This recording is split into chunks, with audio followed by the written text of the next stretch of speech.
Você já ficou deitado na cama pensando em tudo? Quero dizer, é claro, a grande teoria unificadora de tudo. Se você nunca ouviu falar dessa teoria antes, a teoria unificadora de tudo é o atual santo graal do mundo da física. Há uma grande cisão em nossa compreensão do universo agora, e o cientista que encontrar a resposta será o autor de um novo campo da ciência. Naturalmente, isso leva a algumas discussões bastante acaloradas na comunidade científica, à medida que todos tentam descobrir qual é essa resposta para consolidar seu lugar na história. O que eles estão discutindo?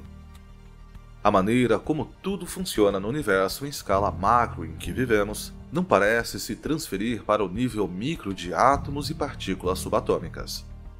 Aqui em cima temos a gravidade e a relatividade especial. Lá embaixo, tudo é decididamente mais obscuro, com ondas de probabilidade e incerteza quântica. Aqui em cima, as partículas parecem ser objetos reais e sólidos. Lá embaixo, são apenas probabilidades. A questão é que ambas as formas de interpretar o mundo funcionam muito bem em seus mundos.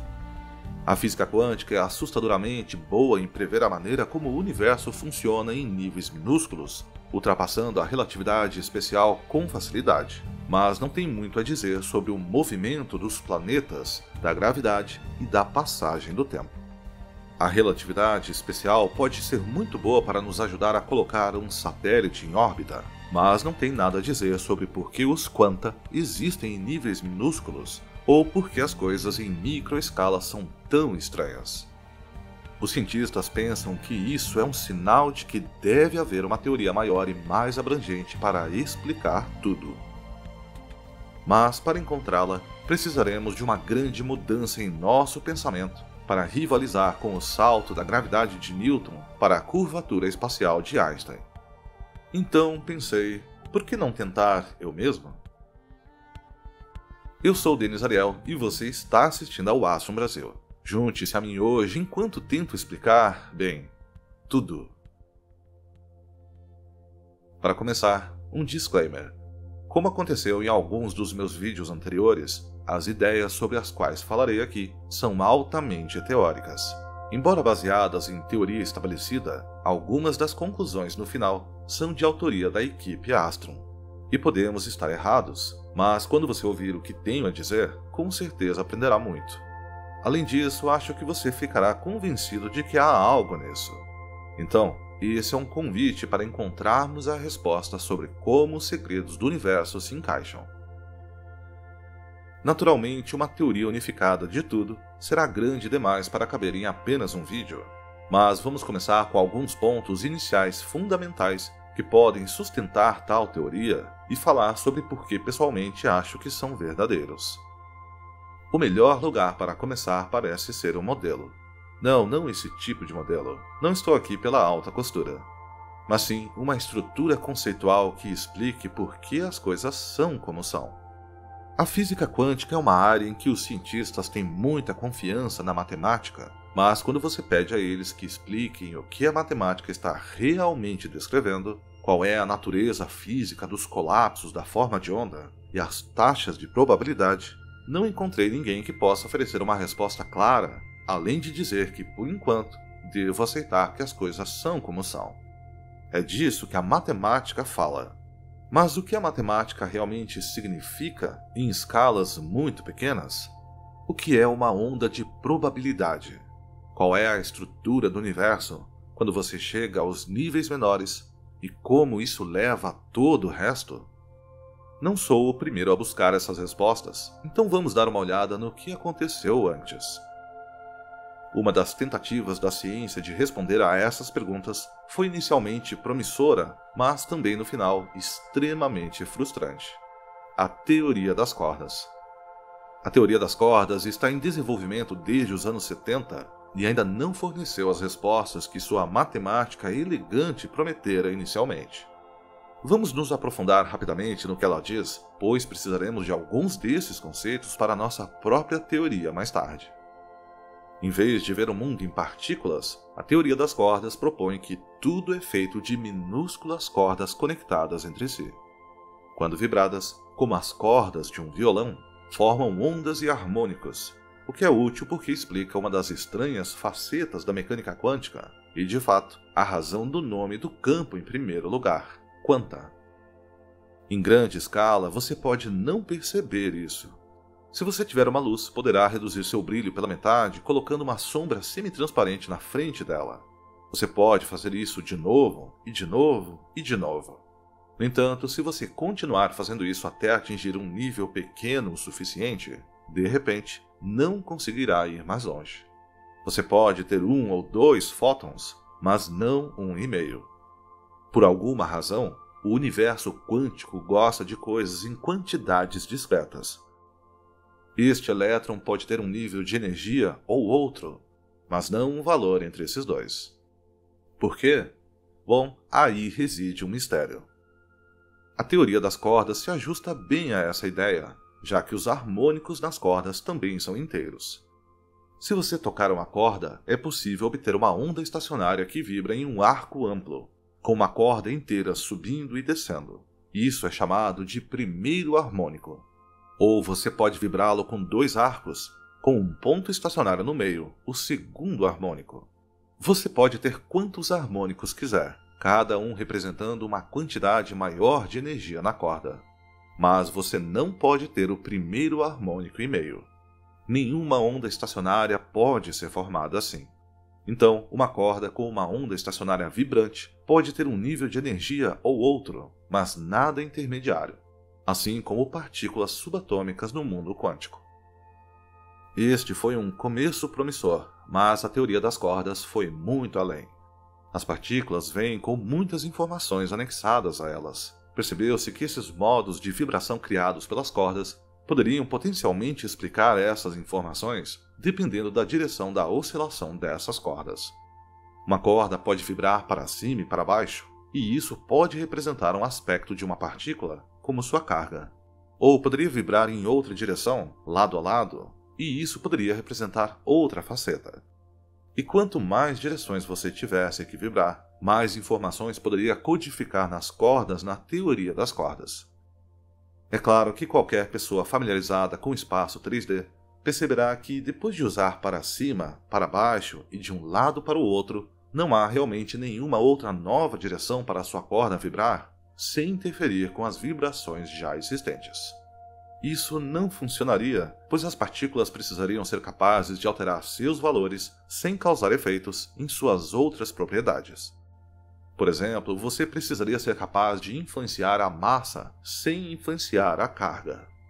Portanto, os teóricos das cordas descobriram que a melhor maneira de contornar esse problema era simplesmente adicionar mais dimensões. E assim, o espaço 4D foi introduzido. E então, o espaço 5D. E mais, e muito mais. E para muitos, talvez seja aqui que a teoria das cordas começa a perder popularidade como concorrente da teoria unificadora. Existem diferentes ramos da teoria das cordas na academia hoje, e dependendo de quem você perguntar, pode definir completamente todos os tipos de elétrons, quarks e todos os outros tipos de partículas subatômicas com 26, 21, 11 ou 10 dimensões. Isso pode parecer muitas dimensões e, honestamente, pode ficar bem confuso. Mas a base teórica para o espaço 4D já existe. Fiz um vídeo sobre como o tempo pode muito bem ser nossa quarta dimensão. Se você ainda não está atualizado com a teoria, vale a pena assistir. Basta dizer que, se você for um objeto predominantemente 2D, não poderá realmente ver uma terceira dimensão. Se você for um objeto 3D, não consegue ver uma quarta dimensão. Mas isso não é motivo para dizer que não existe. O fato de nos movermos no tempo, apesar de permanecermos no espaço 3D, implica que há outra direção que podemos seguir. Muitos de vocês podem pensar que qualquer coisa além de 4 dimensões, quanto mais 26 outras que não podemos observar ou medir, é um conceito muito estranho para basear todo um princípio científico. Mas eu digo que uma vez que você abre a porta para dimensões extras além daquelas que podemos ver, não há realmente nenhuma razão para que não possa sugerir outra. Não vou dizer quantas dimensões existem, pois não tenho informações suficientes para tomar uma decisão sobre isso. Você pode escolher qualquer número que achar mais plausível. 10 é um número bonito e compacto, então talvez seja isso. Mas realmente não há muita diferença entre dizer que há 7 dimensões extras que você não pode ver e dizer que há mais. A teoria das cordas é considerada uma das respostas mais próximas que temos de uma grande teoria unificadora de tudo. E ainda assim, os cientistas como um todo não estão convencidos disso. Por quê? Porque embora a matemática que sustenta a teoria das cordas seja bastante convincente, até agora é uma teoria que não temos como provar. Não podemos ver essas cordas, elas são tão pequenas que parecem pontos para nós. Não há como refletir um fóton em uma delas e ver se está lá ou não, e nada na teoria das cordas se presta a quaisquer previsões que possamos testar. Os cientistas têm procurado há anos e não tiveram sorte com isso. Mesmo assim, acho que esse é um modelo que vale a pena perseguir, porque quando você começa a ver partículas não apenas como pontos, mas como ondulações em uma corda, então uma série de observações começam a surgir que se alinham com o que vemos no universo, tanto em micro quanto em macro escala. Aqui no Astrum ainda não estamos prontos para abandonar a teoria das cordas. Aqui está uma observação que nos impressionou enquanto pensávamos sobre essa questão. Se alguma versão da teoria das cordas estiver correta, então as características das partículas, como sua massa, nada mais são do que uma direção que a corda está oscilando. Não é frequente pensarmos em massa dessa forma. Você normalmente pensa que massa é o peso de um objeto. Por que você pensaria nisso como uma direção? E ainda assim, uma equação incrivelmente famosa que você quase certamente ouviu falar descreve exatamente isso. Você a conhece. Esta equação incrivelmente simples foi formulada por Einstein como uma forma de explicar a velocidade constante da luz independente do seu referencial. Energia é igual a massa vezes a velocidade da luz ao quadrado.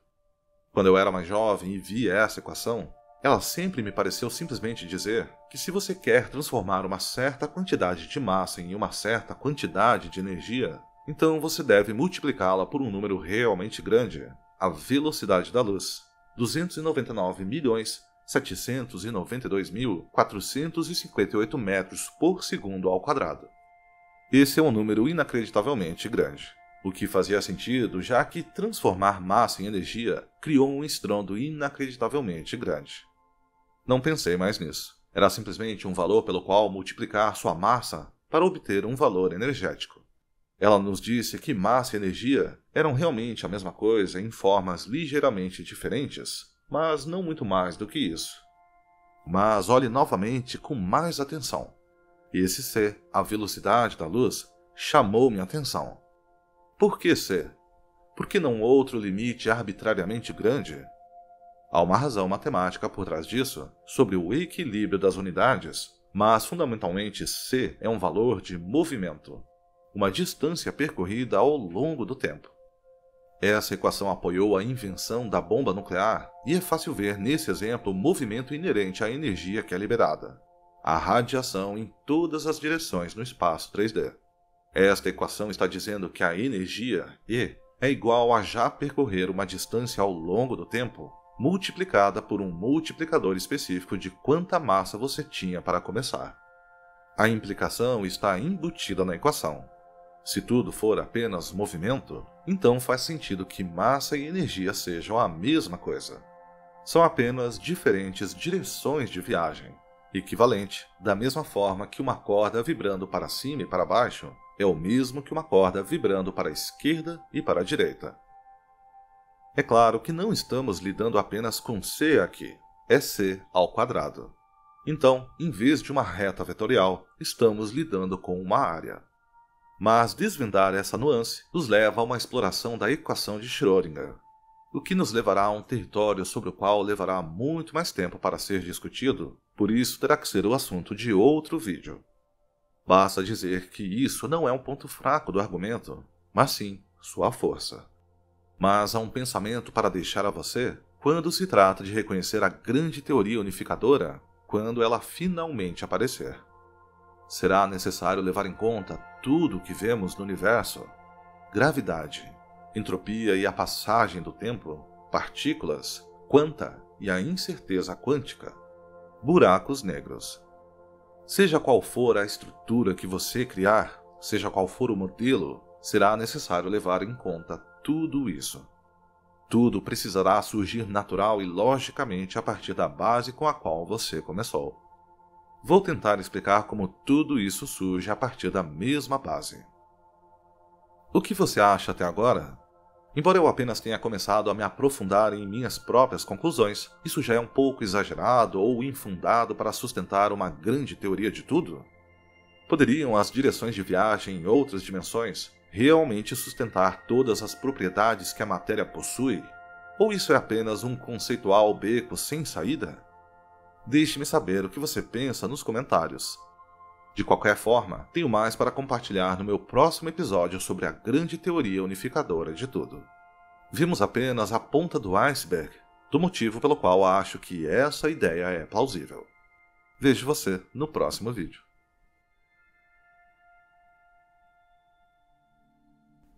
Muitos de vocês comentam que colocam os vídeos do Astrum Brasil para relaxar ou mesmo pegar no sono. Então, especialmente para vocês, criamos o podcast Astrum Brasil, distribuído em todas essas plataformas. Um conteúdo criado especialmente para você aprender sobre o nosso universo enquanto relaxa, com uma trilha sonora mais suave e uma locução mais pausada, perfeita para dormir. Clique nos links na descrição desse vídeo para conferir. Você curte fotos do céu, ou fotografias em geral? E que tal você escolher a foto que eu farei e ainda ganhar um print assinado e exclusivo? Confira os posts na aba Comunidade aqui no YouTube e dê a sua sugestão de objeto para eu fotografar. A escolha com a maior quantidade de likes ganha o print exclusivo. Você gosta dos temas que abordamos aqui no Astrum Brasil e deseja ajudar o projeto? Ou então quer ter acesso antecipado a todos os vídeos do canal, sem interrupções ou propagandas? Então conheça o Clube de Canais aqui no YouTube. Além de ajudar financeiramente o Astrum Brasil, você também terá acesso a conteúdo exclusivo, como acesso antecipado aos vídeos semanais e lives exclusivas para membros e apoiadores. Um especial agradecimento aos nossos queridos membros e apoiadores que todo mês ajudam o canal a se manter. Muito obrigado e até o próximo vídeo.